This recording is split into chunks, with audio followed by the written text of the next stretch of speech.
नमस्ते, जय शिवाय। आज हम बात करेंगे कि वो जो अविद्या हमने डिस्कस कर ली, 4 तरह की अविद्या, 4 तरह से जो बनती है। मूल अविद्या तो वही रहती है ना, वो अविद्या नहीं बदलती है, ठीक है। लेकिन उसको और ज्यादा कॉम्प्लिकेट करते चले जाते हैं, है ना, और ज्यादा गहरा बनाते जाते हैं। वो संस्कार की तरह से होती है वो अविद्या, उसमें वो 4 मूल संस्कार में वो 4 मूल चीजें रहती हैं। लेकिन उसको कॉम्प्लिकेट करके उस बीज से, संस्कार के जो बीज रहते हैं, उससे कितना पेड़ बनाया जाता है। पेड़ पे फूल आते हैं, फूल के बाद उस पे फल आते हैं और पूरा बाग बगीचा बन जाता है, खेती हो जाती है पूरी की पूरी उससे।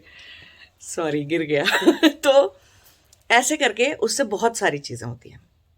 लेकिन हम आज बात करेंगे वो उस एक बेसिक अविद्या की, जो कि हम कहते हैं कि एक इंसान ने, एक वो जो हमने बिल्कुल अभी पीछे जो चौथे वाले वीडियो में डिस्कस किया था, कि एक स्वतंत्र इकाई के जैसे आत्मा अपने आप को समझ लेती है ना।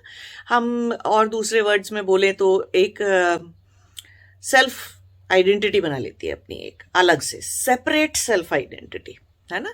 ऐसा नहीं, वो मतलब ऐसा सोचना भूल जाती है कि मैं तो संसार में हूं, तो मतलब ऐसे शरीर लूंगी तो सबके साथ जीना होगा, सारे लोग होंगे, है ना। ऐसे ऐसे नहीं होता है। तो वो एक स्वतंत्र आइडेंटिटी बन जाती है। अब वो स्वतंत्र आइडेंटिटी को बिगाड़ा कैसे जाता है, बिगड़ती कैसे है, वो और ज्यादा खराब और इतनी गहरी हो जाती है। वो देखिए आप, उसके बारे में मैं उदाहरणों से, बहुत सारे उदाहरणों से आपको समझाती हूँ अभी वो वाली चीज। जैसे कि बहुत सारे घरों में आपने देखा होगा, माँ बाप बच्चों को क्या बोलते हैं, और मतलब टीचर्स होते हैं, कई बार कोई भी आपके जान पहचान में है, परिवार के लोग हैं, बाहर फ्रेंड्स हैं, कोई भी है, कई बार आपको बोल देते हैं ना कि अपने बारे में सोचो, ठीक है, अपने बारे में सोचो। तो कोई बच्चा अगर शुरू से सबके बारे में सोच भी रहा होगा कि नहीं, ये मेरे दोस्त हैं, इनका भी भला हो जाएगा अगर मैं ऐसा करूंगा तो, या ऐसा करूंगी तो इनका भी कोई फायदा हो जाएगा, इनके लिए भी अच्छा रहेगा। तो कहीं कोई बच्चा या कोई इंसान ऐसे सबके बारे में सोच के चल रहा होता है, पूरे घर परिवार कुटुंब के बारे में सोच के चल रहा होता है, तो उसको वैसा करने नहीं देते, उसको वैसा रहने नहीं देते। कई बार बड़ों को भी ये सलाह दी जाती है कि अपने घर परिवार के बारे में सोचो।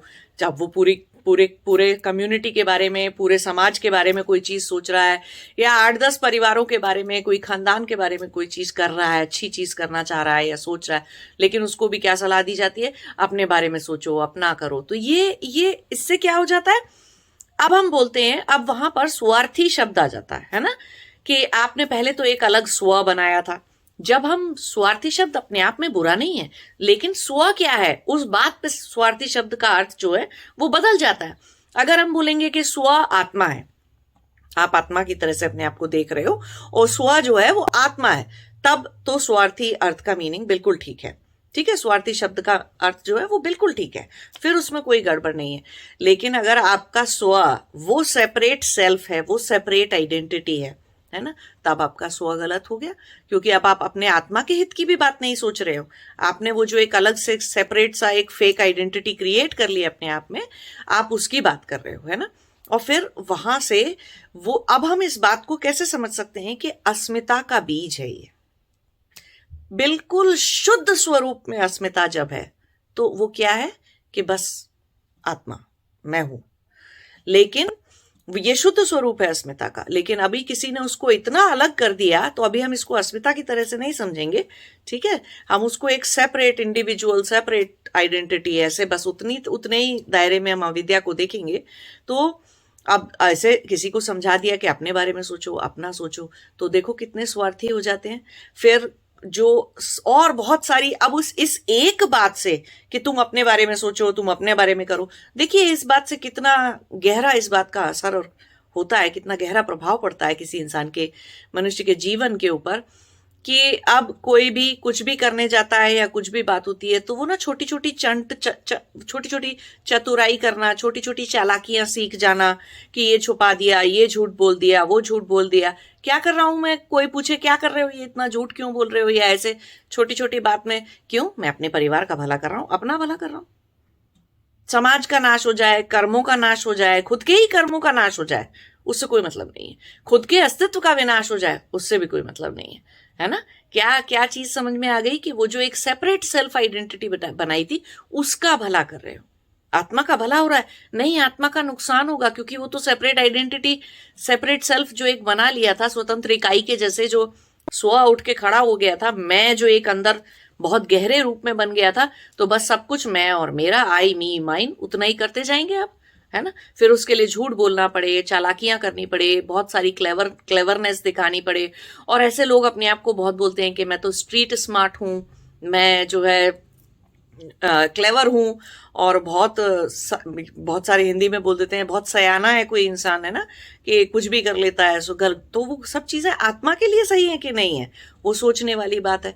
अब ऐसे ही अब ऐसे इंसान को जिसके अंदर ये बैठ गया कि सिर्फ मैं और मेरा, उतना ही ध्यान रखना है मुझे। देखिए, वो इंसान एक पूरे समाज को नष्ट कर सकता है, पूरे समाज के अंदर विकृति फैला सकता है, बहुत सारे तरीके से, बहुत गलत तरीके से बिजनेस कर सकता है, क्योंकि उसके पास तो पैसा आ रहा है। ऐसा इंसान करप्ट हो सकता है, उसको उसके अंदर लालच जगाया जा सकता है कि अरे तुम अपने बारे में सोचो, तुम ये पैसे ले लो, तुम पैसे लेके काम कर लो, ऐसे करने से तुम्हारे पास ज्यादा पैसे आ जाएंगे। तो देखो, उसको लालच दिया जा सकता है। तो समाज में खराब, आप तो बहुत बिगड़ा हुआ स्वरूप देखते हो, या किसी के अंदर का लालच देखते हो, आप ये नहीं देखते कि वो शुरुआत कहाँ से हुई थी। उसकी शुरुआत हुई थी उस एक स्वतंत्र इकाई जैसी, जो अस्मिता बना ली थी, जो आइडेंटिटी बना ली थी, जो एक अलग सा सेल्फ का एक गलत फहमी हो गई थी कि हाँ, ये तो संसार में सब लोग दूसरों को लूटने, खसोटने और बुरा करने के लिए बैठे हैं, मैं तो अपने बारे में ही सोचूंगा, मैं तो अपने बारे में ही सोचती रहूंगी, तो दूसरों के बारे में मैं क्यों सोचूं कुछ भी, है ना, किसी का भला करने जैसा। या और वो अपने बारे में भी सोच रहे हैं, तो उस अपने के बारे में सोच रहे हैं जो उन्होंने गलत स्वतंत्र इकाई बना रखी है। अपनी भी आत्मा के हित के काम के लिए नहीं सोच रहे कि कर्म कितने खराब हो जाएंगे, पता नहीं कितने जन्मों तक क्या क्या करना पड़ेगा वो सारे कर्म भुगतने के लिए, वो सब नहीं सोच रहे हैं।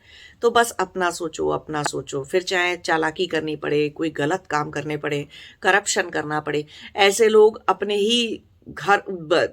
ही अपना सोचते चले जाएंगे, तो किसी दिन अपने घर को बेच देंगे, अपने घर वालों को तबाह कर देंगे, खराब कर देंगे, है ना। क्योंकि अगर उनका फायदा होता है अपने बच्चों की शादियां करने में किसी अमीर घराने में, जिससे उनका भी पैसा मिल जाए, उनकी भी प्रॉपर्टीज मिल जाए, तो वो वैसा ही करेंगे। बच्चे भी बिजनेस डील हो जाएंगे उनके लिए, बच्चों की लाइफ भी बिजनेस डील हो जाएगी, है ना। तो कहीं कोई चीज, कुछ भी चीज उनके समझ में आना, क्योंकि वो जो स्वतंत्र इकाई के जैसा एक सेल्फ बन गया, वो इतना ज्यादा जड़ रूप धारण कर लेगा, इतना विकराल रूप धारण कर लेगा कि बस फिर उसके आगे कुछ दिखाई नहीं देगा, है ना।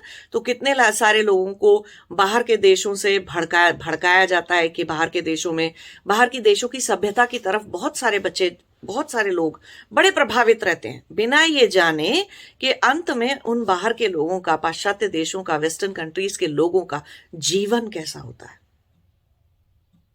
जीवन कितना दुख भरा होता है, कष्ट भरा होता है, या कैसा होता है। तो अब हम एक बात कह देते हैं ना बड़े आसानी से कि अरे ये इंसान के ऊपर बहुत ज्यादा सोशल कंडीशनिंग हो गई है। तो जब अपनी अध्यात्म की यात्रा कर रहे हैं, स्पिरिचुअल जर्नी पे जा रहे हैं, तब तो सोशल कंडीशनिंग तो हटानी पड़ेगी, है ना। तो सोशल कंडीशनिंग कितनी परत दर परत कितनी लेयर्स में हो चुकी है सोशल कंडीशनिंग, कि आपको समझा दिया गया कि ये कंट्री डेवलप्ड होता है, वो डेवलप्ड नहीं होता है, उस डेवलप होने की ये परिभाषा है। तो अब वहां पर देशों में कुछ अच्छा है, कुछ नहीं है, लेकिन आपको जो सिर्फ वो दिख रहा है, दूर से जो चमक धमक दिख रही है, किसी भी चीज की एक गलत छवि, एक गलत परसेप्शन, एक गलत तरह की धारणा ऐसे व्यक्ति के अंदर डालना इतना आसान काम है, बहुत आसान काम है। उसको भड़का दो तो वो टेररिस्ट भी बन सकता है, ऐसे व्यक्ति को भड़का दो तो अपना देश बेचने पे उतर आएगा, ऐसे व्यक्ति को भड़का दो तो अपना कुछ भी समाज में कुछ भी दुष्कर्म और खराब कर्म करने पे उतर आएगा। ऐसा व्यक्ति सिर्फ और सिर्फ वो जो उसने एक स्वतंत्र इकाई जैसी अपना एक स्व बना रखा है, अपनी एक स्वतंत्र इकाई की तरह से उसने अपनी एक इमेज अपने अंदर बना रखी है, वो सब कुछ उसके लिए कर रहा है, वो किसी का भी भला नहीं सोच रहा। और सोचने वाली बात है, जो अपनी आत्मा का भला नहीं सोच रहा, उसको हम योग की भाषा में, सांख्य की भाषा में हम उसको आत्महंता कहते हैं। ठीक है। तो जो इंसान अपनी ही आत्मा का भला नहीं कर रहा, आत्महंता हो गया, तो वो कोई दूसरे की आत्मा का भला कर देगा, किसी और के जीवन का भला कर देगा, या किसी और के जीवन का कोई उद्धार कर देगा। ऐसा सोचना भी गलत बात है ना, ऐसा सोचना ही बेकार बात है। तो आप लोगों को अभी यहाँ पर एक सबसे इंपॉर्टेंट पॉइंट ये पकड़ना है इस पूरी आज की इस डिस्कशन के अंदर, कि सोशल कंडीशनिंग क्या चीज है और वो कितने लेवल पे होती है ना। आप अगर एक लड़की हैं, आप एक लड़के हैं, तो आपकी एक अलग तरह से सोशल कंडीशनिंग की जा रही है कि क्या सही है, क्या गलत है, क्या करना चाहिए, क्या नहीं करना चाहिए। फिर आप एक पति बन गए, आप एक बहू बन गई, आप एक पत्नी बन गए, तो आपकी एक अलग ढंग से सोशल कंडीशनिंग समाज में चारों तरफ हो रही है। उससे आत्मा का भला हो रहा है या नहीं हो रहा है वो कोई नहीं देख रहा है ना।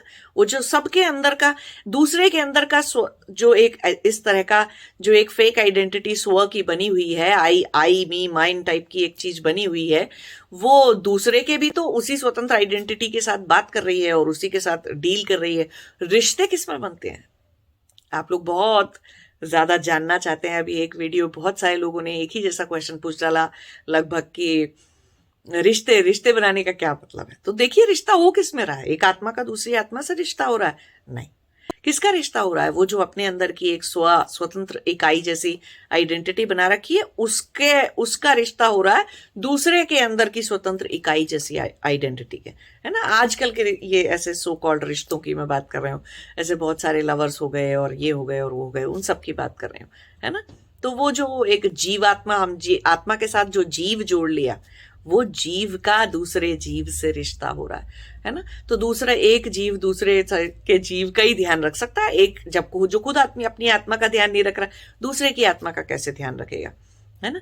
फिर ऐसे सोशल कंडीशनिंग हो रही है आपकी, एक रिश्तों में बंध बंध के सोशल कंडीशनिंग हो रही है ना, कि आप भाई बन गए, आप बहन हो गए, आप पत्नी हो गए, अब आप फिर डिवोर्स हो गया, आप डिवोर्सी हो गए, या आप मैरिड हो गए। देखिए कितने सारे लेबल लगते चले जाते हैं। फिर और भी लेबल लग जाते हैं दूसरों के ऊपर, कि कोई गे है, कोई लेस्बियन है, कोई LGBTQI कम्युनिटी को बिलोंग करता है।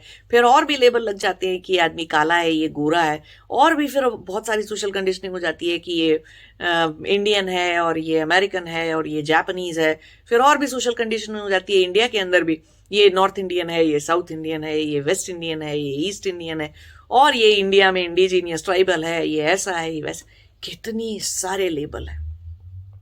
उस एक अंदर की स्वतंत्र इकाई जैसा जो स्व बनाया था, उसको देने के लिए समाज ने, दुनिया ने, में संसार में कितने सारे मुखौटे हैं, ऐसे बोल सकते हैं, कितने सारे फेस मास्क हैं जो पहनने पड़ते हैं। और जब स्पिरिचुअल जर्नी चले जाओ तो दिखाई भी नहीं दे रहे होते, क्योंकि वो तो सही लग रहा होता है, क्योंकि वो बचपन से ही ऐसा सिखाया था, बचपन से ही ऐसा बताया था कि ये करना गलत है, अगर पति बन जाओ तो ऐसा करना गलत है, पत्नी बन जाओ तो वैसा करना गलत है, और अगर ससुराल चले जाओ तो ये ऐसे ठीक है, वो ठीक है।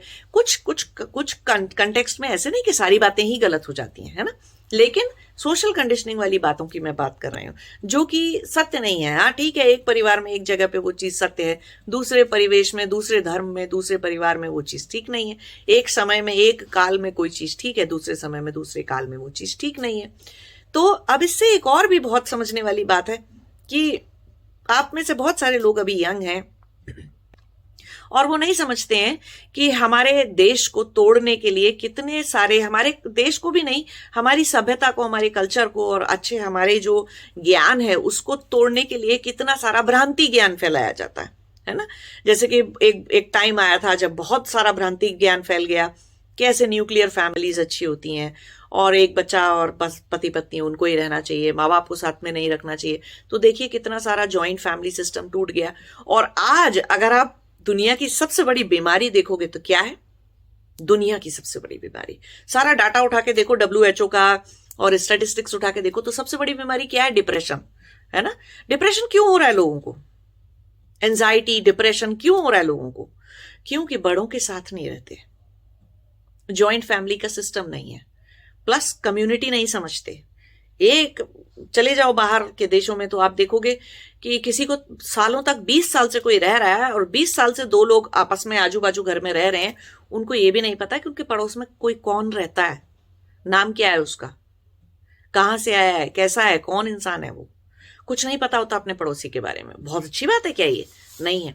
तो डिप्रेशन हो गई। अपने आप में सारी जिंदगी तो कठिन होती ही है, जीवन यात्रा तो बहुत कठिन है, संसार में रहना बहुत कठिन है, तो बहुत सारी परेशानी भी आएंगी, कभी पैसा होगा, कभी पैसा नहीं होगा, कभी कुछ मुसीबतें आएंगी, कुछ भी आएंगी, कुछ भी दुख बांटने के लिए कोई भी नहीं है। और बाहर भारत देश से जितने भी लोग आते हैं 90% लोग तो बाहर आके ऐसे रहते हैं जो कि कम्युनिटी के जैसे रहते हैं, है ना। उनके लिए भले ही उनका परिवार एक न्यूक्लियर फैमिली रहता है, लेकिन वो ऐसे रहते हैं जैसे कि 10-20-25 फैमिलीज, ऐसे हम लोग भी हैं, 10-20-25 फैमिलीज एक दूसरे का पूरा ध्यान रखती हैं, है ना। कोई आधी रात को भी किसी को कोई बात हो जाए, कोई तकलीफ हो जाए, कोई बीमार पड़ जाए, किसी को कुछ चाहिए है, और किसी के बच्चे को कुछ हो जाए, कोई सहायता देनी हो किसी को भी, सब एक दूसरे की सहायता करते रहते हैं। तो ऐसा लगता है जैसे 20-25 परिवारों का एक सिंगल परिवार है, एक यूनिटी है, एक कम्युनिटी जैसी है। तो समाज के जैसे ऐसे ऐसे सारे भारतीय ऐसे ही रहते हैं बाहर आने के बाद में। बहुत ज्यादा उनके अंदर एक यूनिटी रहती है, एक एकता रहती है उनके अंदर, चाहे भले, और वो ये भी नहीं देखते कि उनमें से कौन फिर बाहर आके ये सब जो डिफरेंसेस हैं जो कि हम इंडिया में रहने पे दिखाई देते हैं, वो बाहर आके दिखाई नहीं देते कि कोई उसमें से गुजराती है, कोई उसमें से तेलुगु है, कोई तमिलियन है, उसमें से कोई कैलकाटा का है, बंगाली है, कोई फर्क नहीं पड़ता, उससे कोई मतलब नहीं है। वो 20-25 परिवार एक साथ आसपास एक दूसरे के घर लेते हैं, घर भी बनाते हैं और उसी तरीके से रहते हैं। अमेरिका में भी ऐसे ही था, भारतीय ऐसे ही रहते थे। 90% लोगों की मैं बात कर रही हूँ कि वो ऐसे ही रहते हैं और ऐसे ही होते हैं। अब कुछ 10% वाले बहुत ज्यादा आई मी माइंड करते हैं, है ना, तो उनको तो सिर्फ अपना ही दिखाई देता है, तो सारे लोग दूर हट जाते हैं ऐसे लोगों से कि भाई 4 बार तुमको सहायता मिल गई, अब तुम एक बार तुम्हारे करने का था तो तुमने किया नहीं, तो ऐसे करके थोड़े टाइम बाद सब लोग दूर हट जाएंगे। तो भले ही ज्वाइंट फैमिली सिस्टम नहीं है, लेकिन ज्वाइंट कम्युनिटी सिस्टम भारतीयों के अंदर, बाहर आने वाले भारतीयों में और भी ज्यादा होता है वो देखने के लिए, है ना। और कई बार ऐसे ज्वाइंट सिस्टम में बहुत सारे वेस्टर्न फैमिलीज भी इंक्लूडेड होती हैं, कि जैसे यहाँ ऑस्ट्रेलिया है तो ऑस्ट्रेलियन फैमिलीज भी रहती हैं, और अमेरिका था तो अमेरिकन फैमिलीज भी रहती हैं, और उनको भी बड़ा अच्छा लगता है कि अरे ये तो बड़े अच्छे से रहते हैं, सारा टाइम सारे त्यौहार मिलके मनाते हैं। कोई भी किसी का भी त्यौहार हो, चाहे वो साउथ इंडिया का त्यौहार हो, नॉर्थ इंडिया का त्यौहार हो, ईस्ट इंडिया का हो, वेस्ट इंडिया को, मनाते सारे एक साथ हैं, है ना। एक दूसरे के साथ बहुत सारी भाषाएं और खाना बनाना सीख जाते हैं। कोई भी किसी की भी सहायता करता है तो कितना एक मेल मिलाप है, मिलजुल के रहने की एक सद्भावना है अंदर से, और ऐसे करके समाज चलता है, समाज में ठीक चीजें होती हैं। अभी कितने सारे हम लोग यहाँ पर सोशल वर्क भी करते हैं कि चलो जो ऐसे बच्चे हैं जिनको कुछ नहीं मिलता, या कोई भी ऐसे समाज में जो भी खराब चीजें हैं वो सब भी मिलके करते हैं। तो उस चीज को तोड़ने के लिए कि सब लोगों एक साथ रहेंगे, यूनिटी रहेगी, इनका कल्चर ही फोड़ दो, इनके अंदर भ्रांति ज्ञान घुसा दो। तो देखिए कि बाहर से इतनी थ्योरी निकलती हैं, इतनी सारी पढ़ाई, इतनी सारी चीजें होती हैं, वो सब हमारी सभ्यता में जो भी अच्छी बातें हैं, अच्छी चीजें हैं, जिससे संसार अच्छा हो सकता है, जिससे समाज को एक अच्छा समाज बनाया जा सकता है, जिससे कि चेतन होने में आसानी रहती है, लोगों को चेतन होने का मौका दिया जाता है, अच्छे कर्म करने का मौका, एक एनवायरनमेंट दिया जाता है, एक अवसर दिया जाता है। तो वो नहीं, वो सब कुछ हटा दो इनका, वो सब कुछ फोड़ दो, तोड़ दो सब कुछ इनका।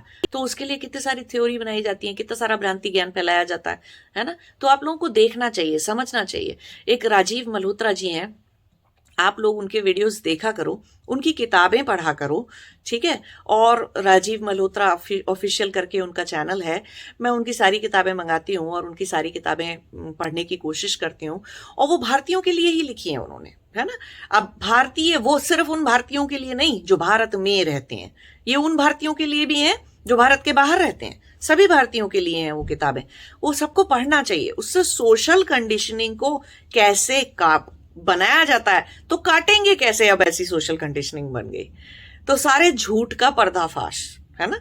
ऐसे टाइप की किताबें उन्होंने लिखी हैं और बहुत हिम्मत का काम उन्होंने किया है, क्योंकि इतना आसान नहीं है इतनी बड़ी बड़ी ताकतों के बारे में, विदेशी ताकतों के बारे में और विदेशी पावर एंड अथॉरिटी के अगेंस्ट, और अपने भारत के भी पावर एंड अथॉरिटी के अगेंस्ट उतना सारा कुछ लिखना, और उतना और उन्होंने ऐसे नहीं लिखा कि उनके मन में कोई ऐसे ख्याल आ गया और उन्होंने कुछ लिख दिया, ऐसा नहीं किया है उन्होंने अभी जो सारी किताबें वो जो लिखते हैं, वो बहुत अच्छे साइंटिस्ट हैं, रिसर्चर हैं, स्कॉलर हैं, पढ़े लिखे हैं, और बहुत ही अच्छे उन्होंने तरीके से रिसर्च करके हर बात को लिखा है ना।